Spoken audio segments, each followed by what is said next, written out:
Hello and welcome to the European Tour's Life on Tour podcast, presented by Hilton with me, Andrew Cotter, and today we are at Shanghai Golf Club for the WGC HSBC Champions tournament, and we are here to speak to a very familiar voice, less familiar face, not perhaps a familiar face as well, but anyway, the man is a man who's been striding the fairways today. He is a former European Tour player and winner turned commentator, Wayne Riley. Wayne, hello, greetings. Hello, Andrew. Hello, everybody. You have been out on the fairways today. Who have you been following today? Oh, well, they sent me out I had Adam Scott. I've been with players today that we had Matt Fitzpatrick. He's leading right now. We're filming this halfway through the championship. He's 11 under par. Gee whiz, that guy can putt, that Fitzpatrick. He putts for fun. I mean, that is a scary putting stroke he's got. Yeah, but so for those who don't know, I mean, I'm sure everyone listening to this will know your role, but you are the main on-course commentator for Sky Sports television. So just explain again your role out there in the court, how it is different to the role in the box. Well, they don't let me in the box. Would you let me in the box? I'd be like a caged lion. But they let me out there on the golf course and, well, sight, sound, smells, basically. Giving the yardages, what the player's feeling, how the lie is with the golf ball, how fast the greens are. Everything people want to know that they can't see. Sure, you can see it on television, but I can get closer to it. I can be inside the ropes. I can get there and tell everyone how gnarly the lie is, how difficult the shot is. So basically bringing everything that you can't see on your screens. Right, we're going to go in depth in your commentary career later on, but we're going to take you back, all the way back to Sydney. You grew up in Sydney, didn't you? Yeah, I did. So when did you first play golf? I lived next door to a golf course. So when I was 7 years of age, I played football actually. There's Australian rules football. No, that's not my go at all. The old Australian rules. No, not my. Too rough. Well, not really. No, they grease the ball up with Vaseline and no one can grab it. Oh, really? No, it's not my go at all. So it was more soccer, football, and then I started to play golf. And 7 years of age, I used to play probably once a week, 9 holes with my pals, and we all went to football. And 11 years old, they weren't that good at football, and I actually was quite a good football player, but they left. And my mates, I wanted to be with my mates, so we went to golf. What position when you played? Centre forward. It was my ball. It was my ball. No one else was having that ball besides me, and I'd just stand there and wait for someone to kick it to me, and in she'd go. I think this is a common theme among golfers. When I've spoken to golfers and they played football, I think Poulter liked playing centre forward, as you can imagine. So yeah, there we are. There must be something in the, I don't know, the ego of it. It's our ball. It's our ball, and that's why golf's so good. So you became pretty good pretty early. Was it again because people, when they take up golf as well, they might drift away from it if they find it frustrating or find it difficult, but did you find it fairly easy and therefore enjoyable pretty quickly? No, far from it. My pals were better than I was because they had a little bit of a head start on me, but I just practiced and persevered. I'm quite a determined, sort of a character. And it snowballs. You just practice and practice and practice, and you beat them, and it snowballs into beating bigger players. A lot of people come into golf as well because golf's in their family. So was it shown to you by your parents? Or no, Dad. No, my dad had a handyman business. Didn't know anything about golf. My mother never played golf whatsoever.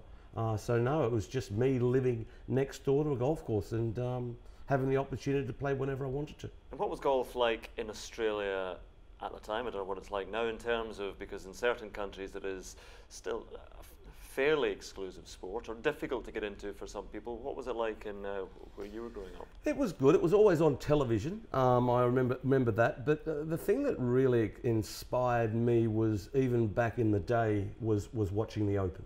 The Open for me, watching the Jewel in the Sun, especially in '77, that Jack Newton, 75, Tom Watson at Carnoustie, playing against Jack Newton, and Jack Newton losing in a playoff to Tom Watson, his first Open Championship. Me watching those events, the Open, I went, wow, look at this, and this is just incredible. Then I'd watch our Australian Open and New South Wales Open, Australian events, and I got inspired by watching golf on television. But there have always been good Australians. You mentioned Jack Newton in the 70s, and Graham Marsh would be another around about that time, and David Graham, of course, and Peter Thompson before that. But there was always someone to I suppose, from an Australian point of view, inspire you? Yes, but you look at that, what you just said, a name there, a US Open and US PGA champion in David Graham. David Graham is a lot of people at home, probably the younger generation wouldn't know who he was, but a fantastic golfer. He's always quite proper, sort of collar. Oh, he used to the walk. Yeah, the walk. You know, it was like he had a carrot up his backside. It was like off he'd go when he's walking up the hill like this. But just a proper player, a world match play champion, a great man and still alive and kicking on well, but a two-time major champion. Great inspiration. So through dedication and diligence and hard work, you became good. So, because you turned pro at 15, is that right? Yes. Well, I turned pro at 15. I was actually in the pro shop working at 14 and a half because my parents said, listen, Wayne, you're not that good at this. You want to be a pro, but you're not going out to play against Seve Ballesteros now. But we want you to do your apprenticeship so you've got something to fall back on. If you don't make it as a hitter of the golf ball, you can go sell Mars bars and sell B51s in the pro shop and clean people's clubs. You can make a living, and it was the right thing to do. But I was out when I was 18. It was almost like a jail sentence. B51 XD. God, yeah. they went a long way. The old Penfold Aces, you know the ones. Yeah, exactly. So I like that kind of parenting. By the way, it's not the kind of parenting that says you can do anything. The world is your oyster. Saying you're not that good at this. Yeah, far from it. Yeah. So you're pro, but you're not. Are you thinking about possibly having a career as a player, or was that still? No, yes. I was going through the motions for 3 years in the pro shop. I knew I had a very good boss. His name was Ian Brander. Still is. He's still alive, and he taught me how to play and a work ethic like you can't believe, Andrew. Like I had to be there at 8 o'clock to open the shop, but I had to be there at 6 o'clock in the morning to practice. So I was getting up at 5 o'clock every day, catching the train to work, and having to practice, and then after work I'd have to stay there until dark and practice. If you want to be a player, son, you need to work hard at it. And I got taught a work ethic like you can't believe, and it worked. I had to work so hard on all aspects of the game. Even when it rained, I had to go out there in my wet weather stuff and practice in the wet weather stuff. So the whole thing I was ready for. It's funny, people you have short memories and they look at players nowadays and go, oh, look at the work they put in. And they look at the tour as it was back then, or professional golf back then, and think, they were wonderful people enjoying life and just turning up and playing golf. But there were grafters. Everyone who was talented was still a bit of a grafter as well. You've got to work hard at anything you do. You know, in broadcasting, you've got to work hard at that as well. It's the same as in sport. And if you want to be a good sports person, you've got to sort of graft. So what was the progression for you then? You know, you were, as you say, selling sweets in the pro shop, but working away your game. So how quickly did you start to make progress? From 15, when I was 16, I was scratch. So I started at 4 handicap at 15, and then a scratch at 16. So then 17 years of age, I was playing in Monday assistant pro matches. So when I was 17, I played 11 of them and won 7. And then they give you a national invite. I was one of 4 to get a national invite, which means you can play in fully pro events and be invited to play as an assistant pro. And it just progressed, and then I was winning big pro-ams, and then I went on to playing on the main tour in Australia. But it's interesting though, because a friend of mine has this mantra that, and he's always seeing these talented, phenomenal children. Oh, this person's going to be the next big thing. And he says, well, you don't have to be the best in the world when you're 12, 13, 14, 15. Exactly. You can make, in fact, the most important years are perhaps between 16, 17 and 20. Yeah, natural. Look, we've got some guys that are coming out here now at 24 years of age, and they're blooming quite late. And you look at Ryan Fox. I mean, he's blooming late. You know, even though he's not winning anything, but he's blooming late. He's making a lot of money and making inroads into the game. Yeah, you don't have to be kids. You don't have to be great when you're 14. You don't have to be great when you're 18. Just persevere with it and keep working at it, and you wear them down. Yeah. So who were your? We talked about the people that inspired you when you were a youngster, but then as you were starting to emerge as a young professional, who were your contemporaries? Would you be? So you'd be slightly younger than Greg Norman. Yep. Ian Baker Finch was already. No, he's only 2. I started playing junior golf, junior pro-ams with Ian, so Wayne Grady, those guys. But no, I'm very much Nicholas.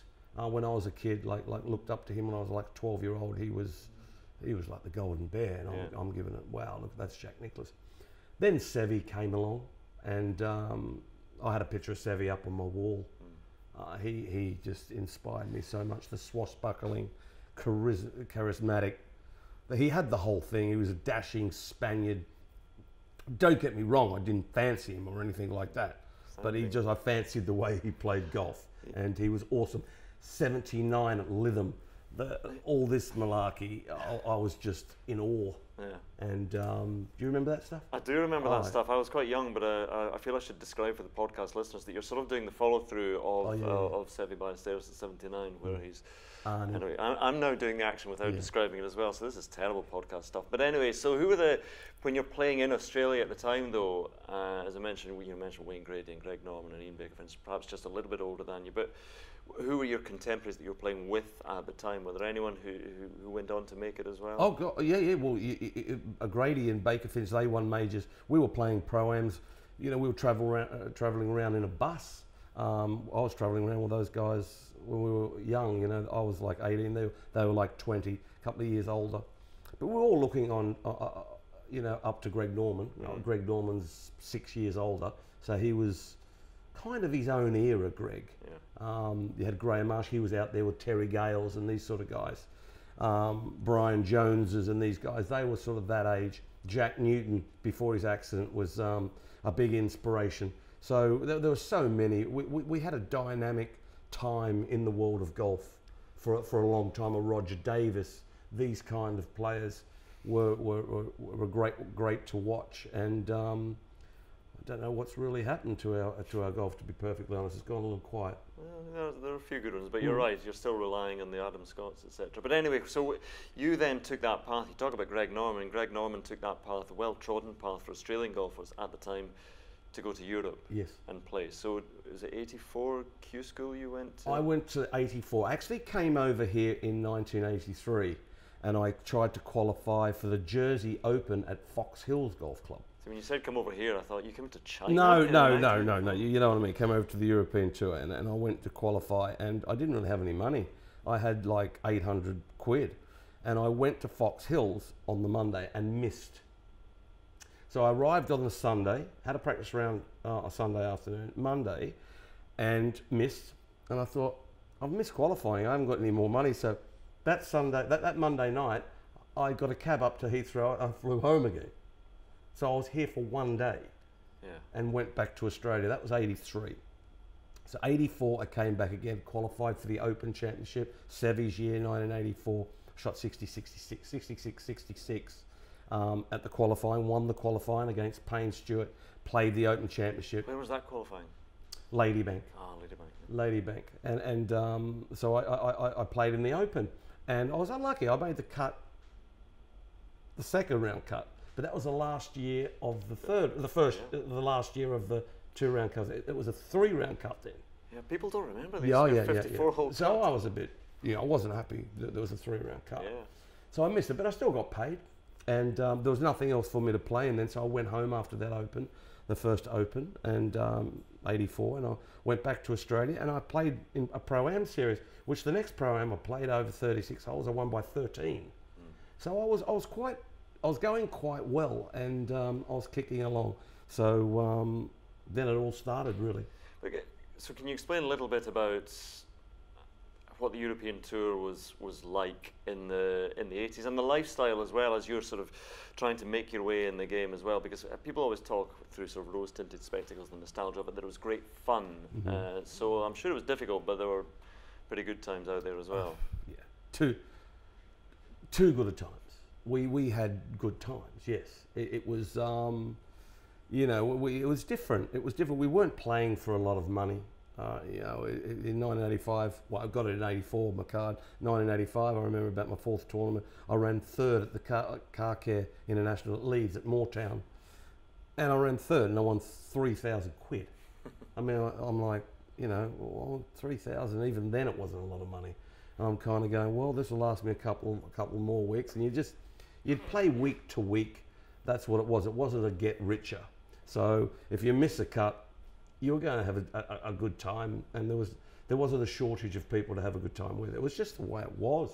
You know, even the great players you'd have good times with. The great players would go out and have a decent time.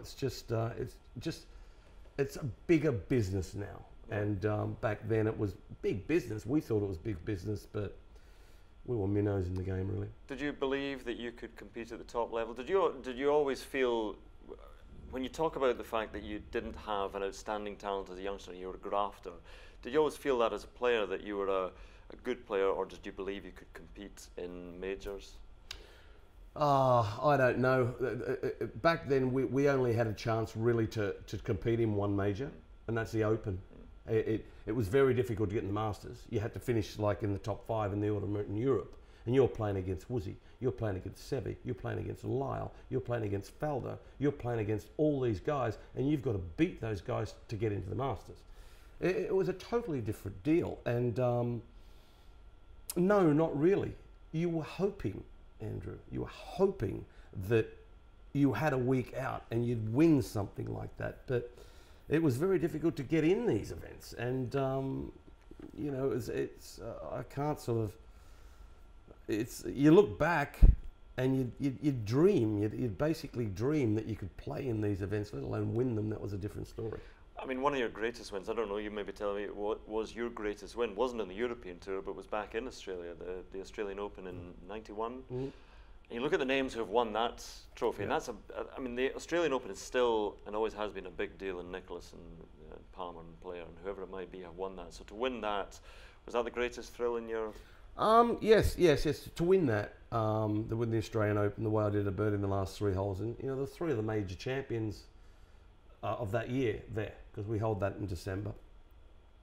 Yes, it was a big event back then. It was. I always dreamed of winning my own national open. Everyone does. Everyone, you know, their own national open is the 5th major. What's happened with the Australian Open? I don't know. I don't think it's as big as it once was. As I say, there were 3 major champions when I won that tournament. It was hard to win. It was interesting hearing Rory McIlroy talking recently, and I wrote about this as well, that it would be great if, similar to tennis, we're diverging off a slight tangent here, that the Australian Open could become something, a major in the winter for the men's game, because at the moment they're so condensed into that tight window in the summer, and 3 of them in the United States. Can you ever see the Australian Open regaining some real prominence? Yes, I can. I don't know if people, you know, in power down there will like me to say that I don't think it's going in the right direction, the Australian Open. I don't think there's enough prize money. A lot of people say, well, there's not a lot of money in Australia for golf. Come on. You know, Australia's got plenty of money. We're a wealthy country. You know, whether it be Sydney or Melbourne or some other city, someone's got money to put the money into it, whether it be on I've always said that it should be on a major. I think they had the opportunity back in the day when Nicklaus and Palmer and Player were winning it often. I think they had a chance then. But for it to be a WGC or a tournament on the PGA Tour or on the European Tour, I think it belongs on the European Tour. I think, and I know Keith Pelley and these people would like it to be on the European Tour, but I think it should be, and I think one day it will be. And the people who are in charge right now should take note and do something about it. Yeah. You heard it here first. There we are. So actually, let's go forward to 1995 then, and your first bona fide win on the European Tour, which was at Carnoustie and the Scottish Open at the time. So just give us your feelings there, and because that had been a long time on tour without a win on the European Tour. So how did it feel to take the Scottish Open? Oh, that was very big. You know, like I played with Monty on Saturday. Or back then we used to finish on Saturday, so I played with him on Friday. So he didn't wear his Saltire jersey on the... No, I'm not sure, I don't really remember. But Sunday I played with Faldo, so to go head to head with those guys. But it was one of those weeks around the golf course that I was totally inspired by the golf course. As soon as I got there, I just went, wow, look at this place, it's just one of the best links golf courses I've ever seen. And I was inspired as soon as I got there. No one was going to beat me that week. I don't care who you were. I mean, even Tiger Woods there, I blew him away, but he was an 11-year-old amateur. but he won everything. But he was there. He was young. Gordon Sherry as well. Yeah, Gordon Sherry. I think he ran fourth. Fourth, yeah. But nice man. I don't know what happened to Gordon. I think he went into management or something. Yeah, he's in management. There you go. Good on him. But Faldo, it was an unbelievable field, as the tournament before the Open Championship always is. And to win that was such a blast. I've been very lucky, and you mentioned the Australian Open, you mentioned the Scottish Open. I've been very lucky to win 2 championships there on iconic venues. Yeah. You know, you can go and win the Scottish Open, or you can win the Australian Open on ordinary golf courses, which they haven't got ordinary golf courses. They're such big, illustrious events, great events. They're always going to be on nice places. But to win at Royal Melbourne and to win at Carnoustie is pretty cool. In 95, 96, 97, they were very good years for you. I mean, you represented Australia in the Dunghill Cup as well, and the World Cup. That must have meant a great deal as well. Yeah, Dunghill Cup especially, Andrew. The Dunghill Cup was big then. It was a great event, wasn't it? Oh yes. Around St Andrews, it was a proper event. I played with Stephen Elkington and Greg Norman in that.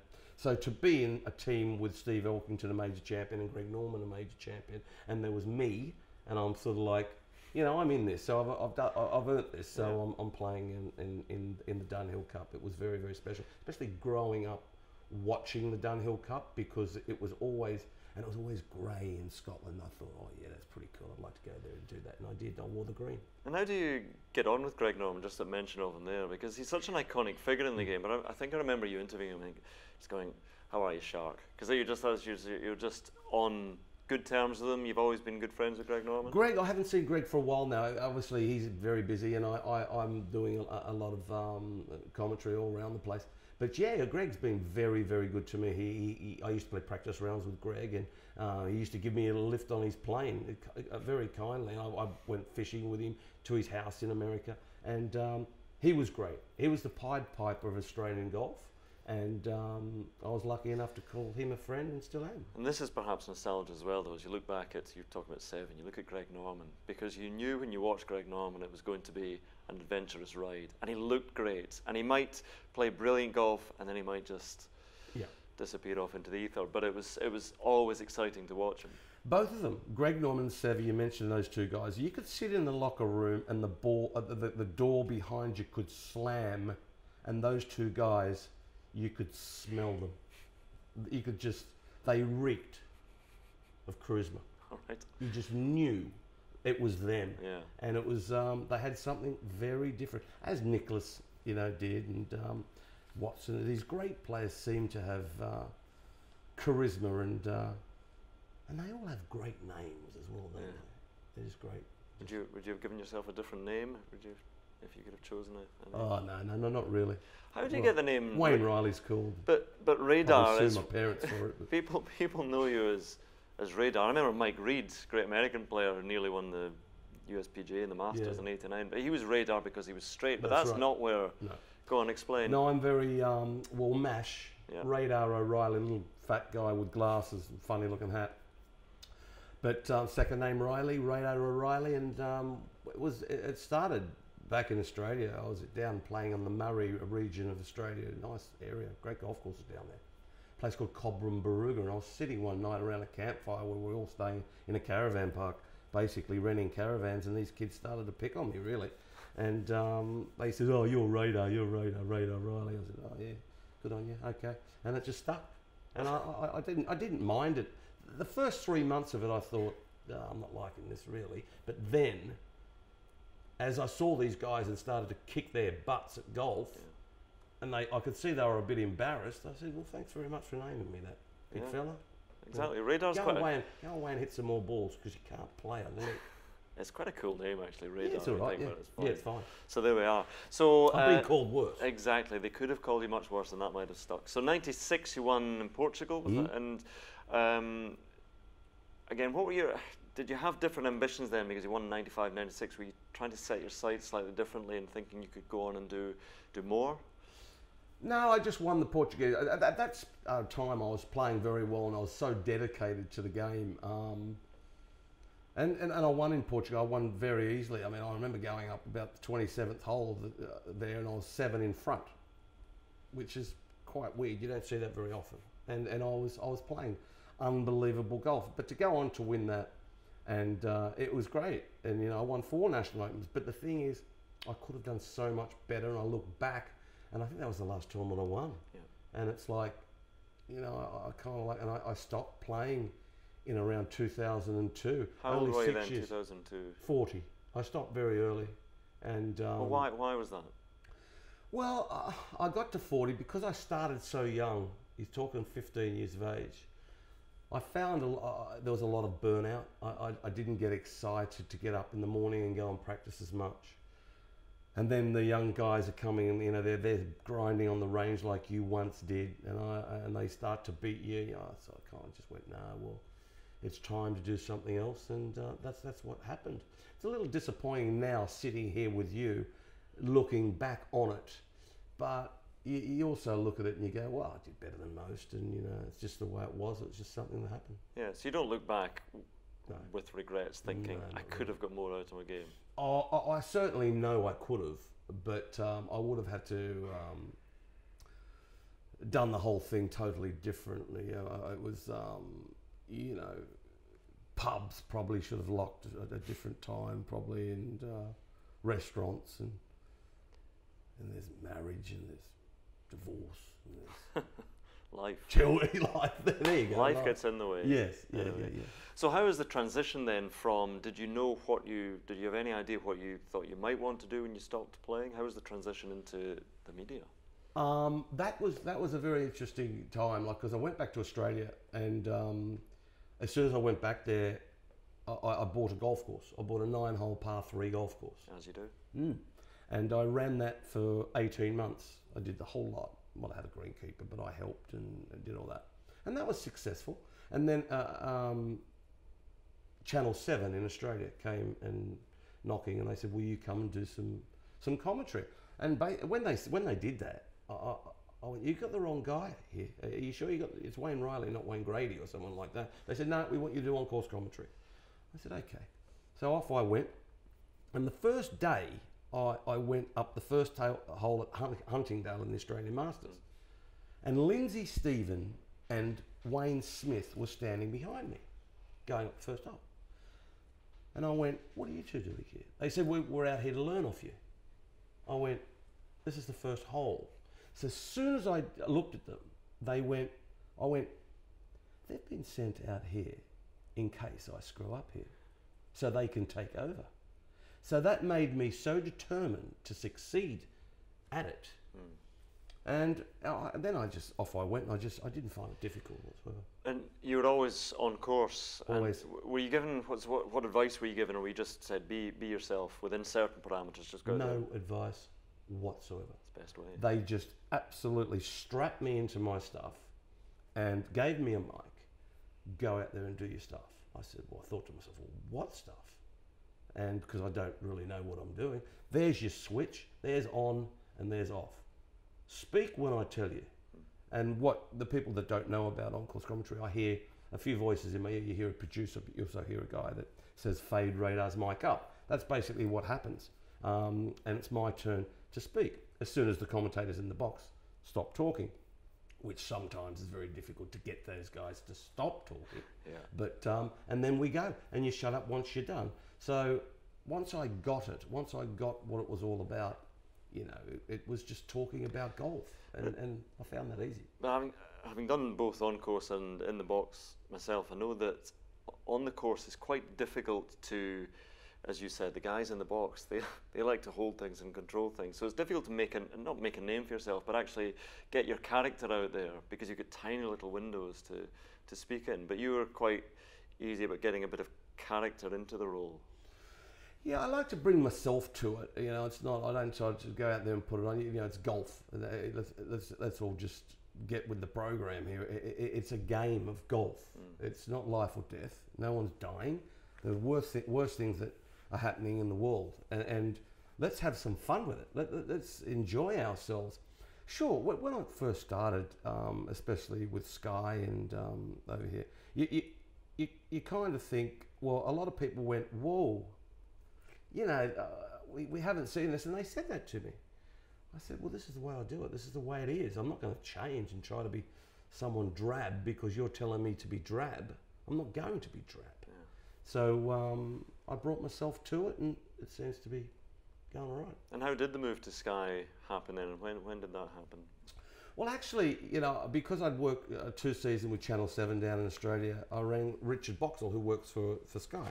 And I said, listen, you know, how did you go about Sky? And he says, actually, a guy's just left. I said, well, great. So give me the number of the guy. So I rang the guy up, and he said, yes, we've actually been he actually said, we've been monitoring you with Channel 7. Do you want to come over for 1 week and do the Spanish Open? So I did that down at the south of Spain.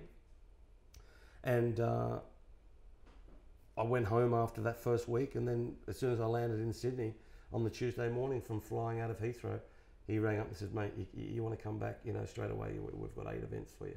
So it just took off.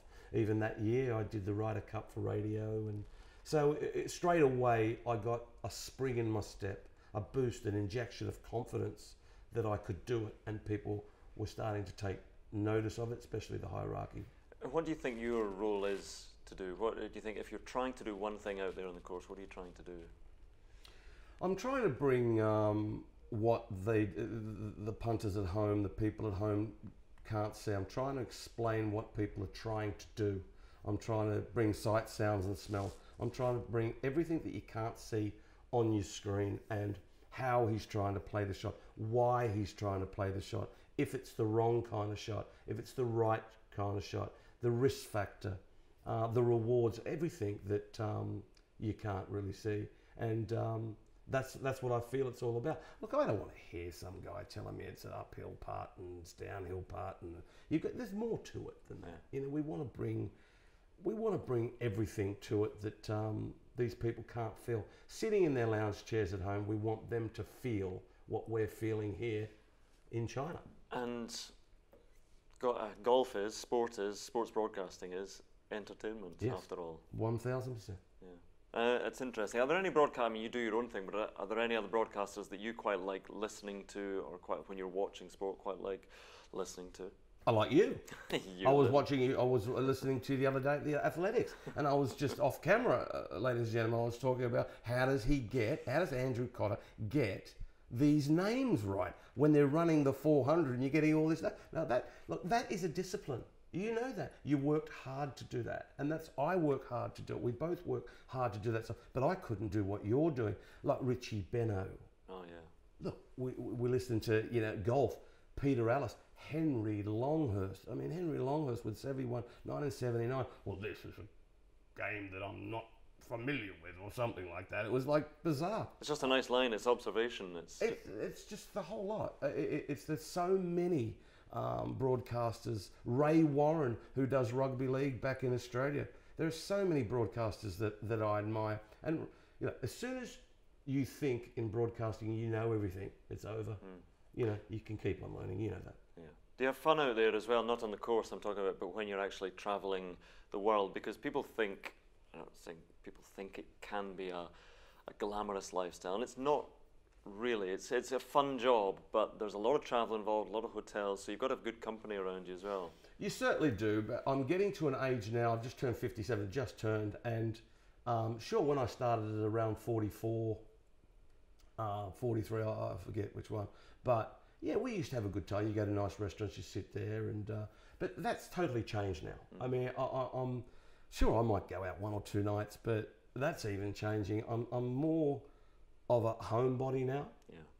I sit in my hotel room, a lot of room service. I might even go out and eat by myself, because we're hearing so many voices in our ears, and I enjoy it. But I look at the time when I'm going to retire, but I will really be upset when I do, because I seriously love what I do. Yeah. Going out there, once I've got my hat on and my mic, I'm off, and I'm in my own world out there, and I love it. The hat, at mention of it, because you're sitting here, he is sitting here, ladies and gentlemen, wearing the hat. Or is it a constantly updated hat? Is it the same hat that you've always worn, or do you get a new one? No, I get a new. This is this year. My mum gives me the hats. My mum buys me my hats. She first said, "Listen, you're going to be out in the sun all the time. You've got to wear a hat." So Are these bush tucker hats? What would you call them in Australia? These? It's just a hat. This one's a just a hat. cattleman's hat. It's just a hat. There's a company called a Kubra in Australia, and they're rabbit skin. They're great hats. They're the best hats. They really are. And it's just been great. It's worked well because I wore it right at the start. People looked at, mates, my commentary friends, and they went, "What's it? What do you do with that?" Well, I tell you what, I'm not going out there in the sun of Dubai or America, which I do a lot, 12 or 13 tournaments there a year, and I'm not going to come back looking red like a bloody lobster. So this big brimmed hat, it's been great. Look at me, I look at 26. Yeah, there is nobody more sensible about sun conditions than Australians. Yes, slip, slop, slap it on. Yeah, it's a good hat. Not a good hat for the rabbit, but a good hat. And it is a bit of a trademark as well, which doesn't do any... It's turned into that, yes. It doesn't do any harm. So, you have good times playing golf, and you can never quite replicate that, but in commentary you can have big moments and enjoy the experience as well. Are there any tournaments in the past, any commentaries that you've done, any moments that you've really enjoyed as a commentator that stand out? There's so many. There are so many. Look, there's one, like this year, I've been to Ryder Cups. I've been, like, as an Australian, I don't know if I'm the only Australian to do Ryder Cups. I've done 6 of them. Now, that's an honour to do that as an Australian. But this year, Shane Lowry, Portrush, that was unreal. I mean, like, coming up last, I had a tear coming down my face. It was... Even Roger Maltby, a good friend of mine who works in the States, that we trudge the fairways together. He said to me, "Radar, this is something I've never seen before. This is pretty special." And if Roger says that, who's been out there 100 years, it was special. They were singing, they were swinging off the chandeliers. It was just meant to be. That sticks in my mind. The Ryder Cup at Celtic Manor, when they're all standing up there, when McDowell holed it on 16, they're all standing up on the hill on the left-hand side of 16 in mud. They were standing in Vindaloo up there. Mm-hmm. And when that putt went in, the noise through the valleys of Wales. Yeah, there's just so many. You know what it's like. It's just, there have been so many moments where you've just gone, wow, that is just, I am very lucky to be in the position I'm in to witness these things. It is a very privileged position, isn't it? You never forget that. As sort of all the spectators are craning their necks to see that you are there, front and centre, standing next to Tiger Woods. There are a lot of people who want to do our jobs, and we are the chosen ones to do it. There's got to be a bit of luck there. Sure, we can do it, but there's got to be a bit of luck there.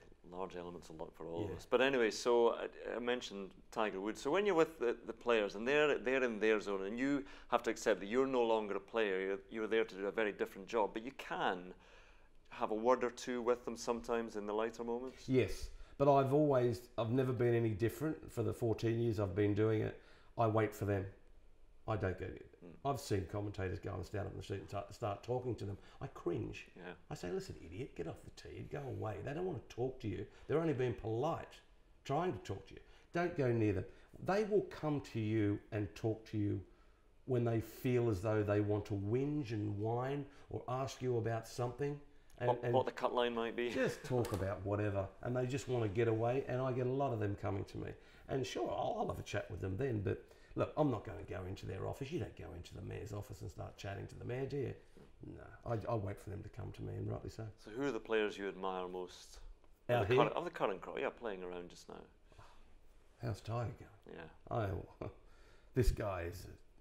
Does that stagger you? Is it staggers everyone else? Just what I was the first, like 3 years ago, asked it so many things and so many times, is Tiger coming back?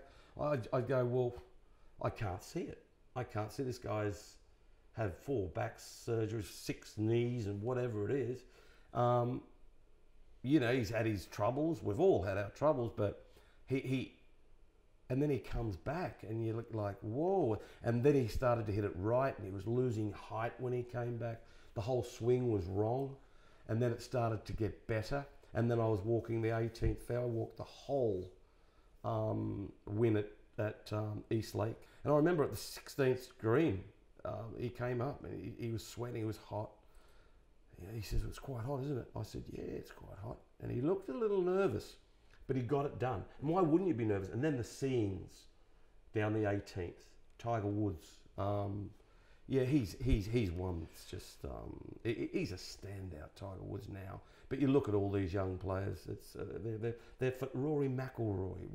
What is he's just unreal as well. Do you have a player that you would, as you're going round, secretly be rooting for a little bit? Well, I mean, we've all got our favourites, players that are nice players, or are you just looking at it so objectively that they're just names and shots and... Look, I'm happy for everyone who wins, but I'll honestly say, I don't care who wins. Yeah. You might sit back, ladies and gentlemen, boys and girls, and go, no, that's not true. You think an Australian, you want him to win? No. Whoever wins deserves to win.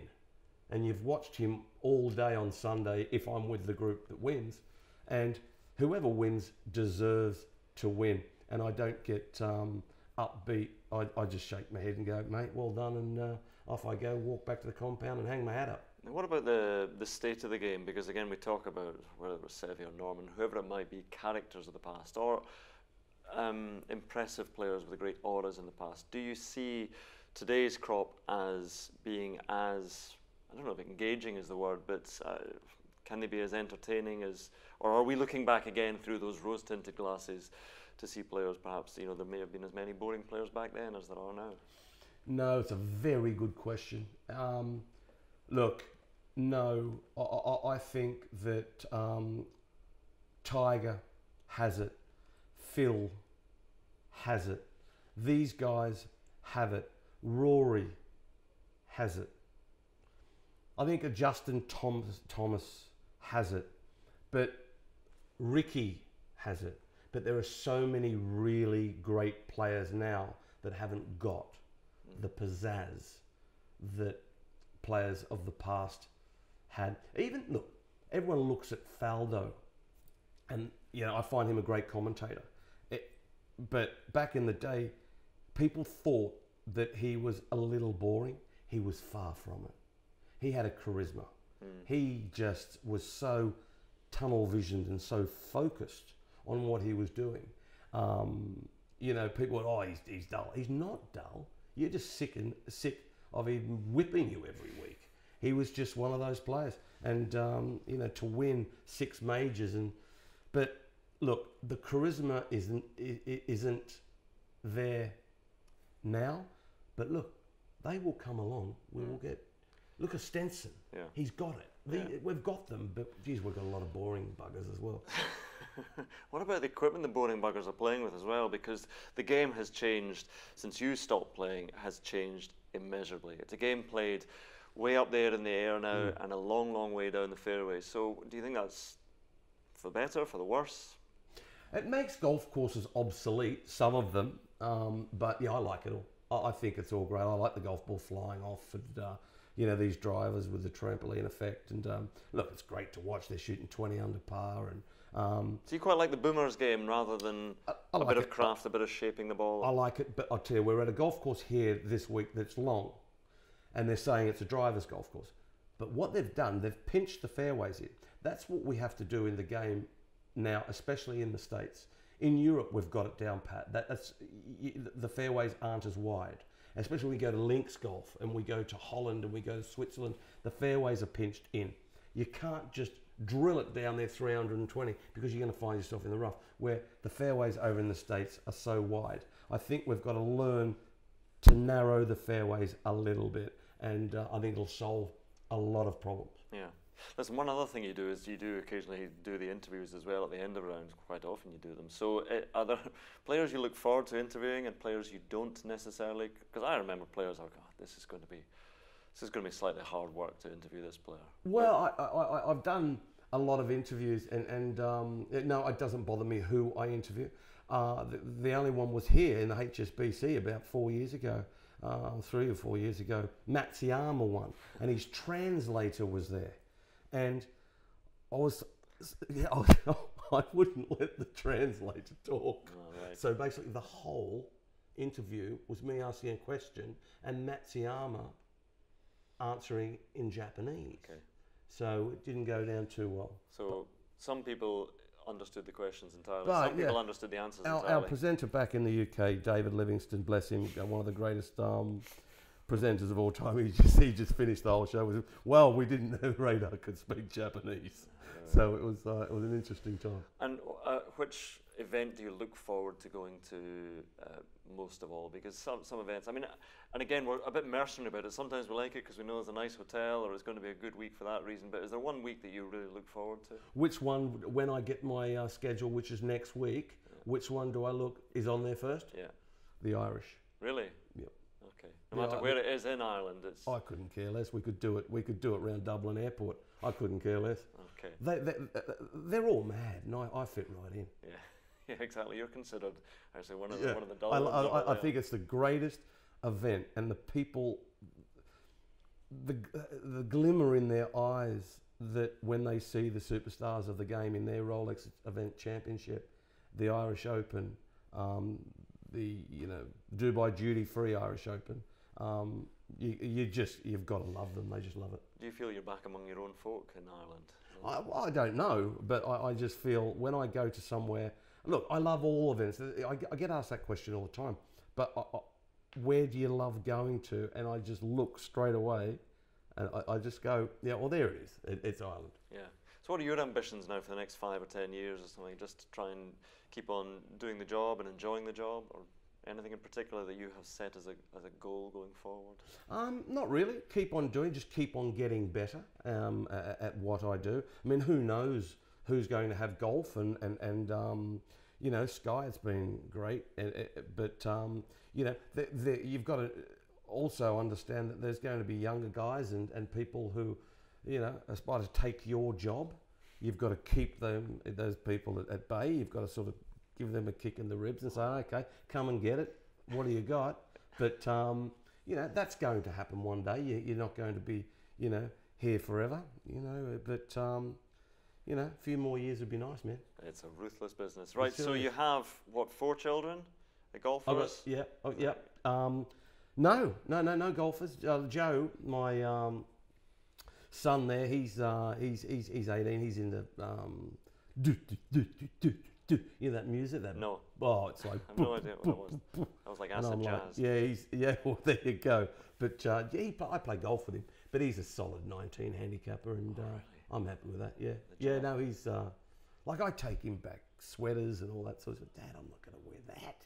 I'm not going to wear that. Well, he's not golf wear stuff, Dad. A nice bit of knitwear to his next house music not session. into it. No. It hasn't got a hoodie on it, man. He's not wearing it. Now, I notice I'm travelling around the world a lot, but you have a fear of flying. Is that a real fear or just... Yeah, it was back in the day when I was playing. Horrendous. It was diabolical, flying around the world. But now I'm 57, whatever happens to me happens. Exactly. There becomes a grim acceptance that actually, do you know what, I've had a good innings. If we go down here, exactly. Yeah. Anyway, so right, we're going to do the Hilton quick 9 questions with you here. So we've got very quick questions. I've got to do quick answer. This is just very quick answer. First thing in your head. So we've got 9 questions. This is the Hilton quick 9, which we've been doing with all our interviewees. Some have been quicker than others. They're all asking the same. You ask them all the same questions. We've tweaked one of the questions here just specifically for you, but some have been quick. There has been heavy editing involved for some players who either misunderstood the meaning of quick 9 or just couldn't answer at all. But anyway, so here we go. The first question. First thing in your suitcase. Undies. Second question. Favourite club in the bag. Driver. Third. Where was your last holiday? Marbella. Question 4. Favourite hole in golf? Postage stamp. Oh, lovely. In my own town. Question 5. Favourite course? Royal Melbourne. Nice. Question 6. One place on your bucket list that you haven't been? Croatia. Okay. Question 7. Best shot you've ever hit? Driver off the deck. 14. Paris National. Flushed it straight into the breeze. 8 feet. Binned it for eagle. Back to 7 over. Question 8. Golfer or commentator? What would you rather be? Oh, the money they're playing for now? Come on. Yeah, exactly. Get rid of the commentary. Yeah. Uncle Radal's getting the chief back out. Back off the deck. And question 9. Finally, who would make up your dream 4-ball? It's going to be anybody dead or alive. Dream 4-ball. One person? No, you got 3 people to join you in a 4-ball. Seve, Jack Nicholson, and Elle Macpherson. This is tremendous. I think people thought you were going to say Jack Nicklaus, but no, you've gone the right way to Jack Nicholson and Elle Macpherson and Seve. That is a good 4-ball. Some better at golf than others, I'm sure, but that's going to be entertaining. So we're going to give you a ticket to Dubrovnik and say thank you very much indeed for joining us on Life on Tour, presented by Hilton. Wayne Riley, thank you. Thank you, Andrew. My pleasure.